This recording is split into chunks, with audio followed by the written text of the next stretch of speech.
Hey, what's up? This is Better New Fishing, and I'm gonna show you guys how to spool up my Baitcast reel. I'm gonna be spooling up my Bass Pro Shops Pro Qualifier, and I'm gonna use this for crankbaits and some top water. Uh, so I'm gonna be spooling up with some mono. I got some Grand Slam, uh, High Seas Grand Slam mono 12-pound test, and it's like a green kind of color. So let me just open it. When you're spooling up a baitcaster, you have to see which way the line comes off of the spool.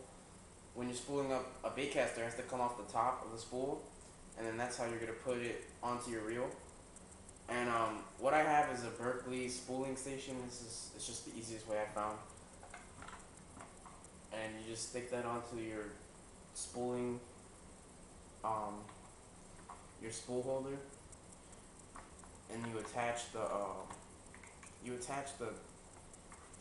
spool tension knobs, and then you just tighten them down, and that gives you a pretty constant tension on the spool, and keeps good pressure on the line. So then what you're gonna do now is just put your reel on the spooling station,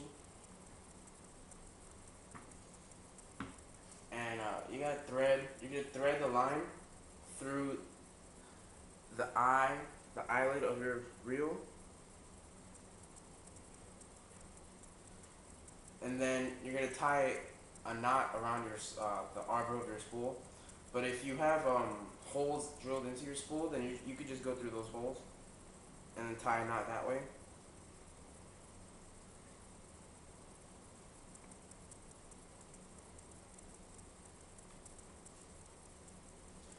And you can just tie a quick knot. I just tie a uni knot with 2 or 3 turns, and then that's it. Doesn't have to be anything fancy. You're probably never gonna get down to that far of your line.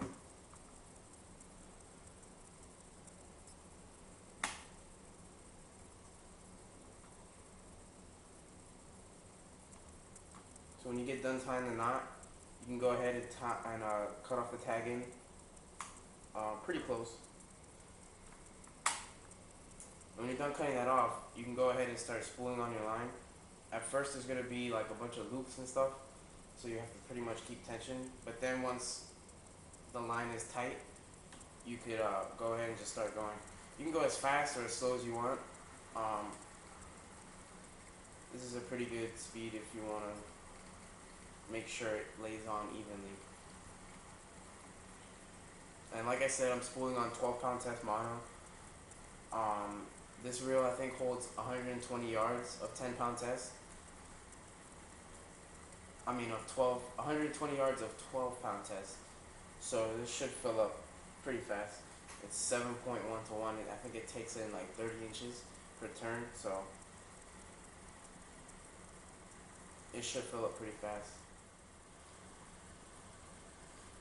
On bait casting reels, you only want to put the line all the way up to the little edge on the spool.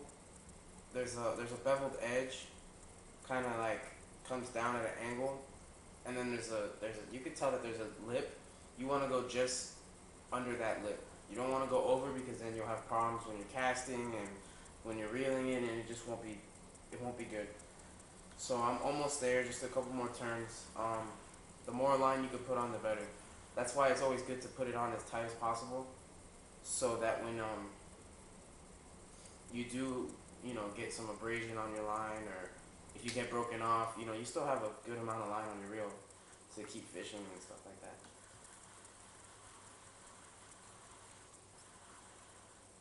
Alright, so I'm going to go ahead and cut this off. And the good thing about this Berkeley spooling station, it has a blade built in to it, so you just got to grab your line, and there you go. You cut your line already. And I'm just going to go ahead and tie it like around my handle.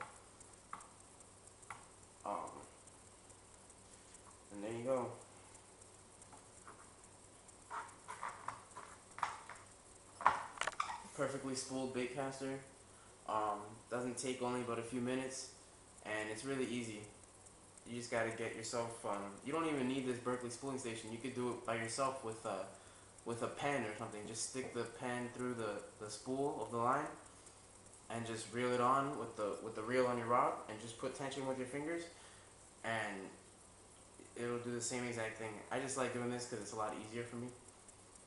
And but there you go. That's how to spool on a baitcaster spool line. So rate, comment, subscribe. It's way better than you think. Thanks.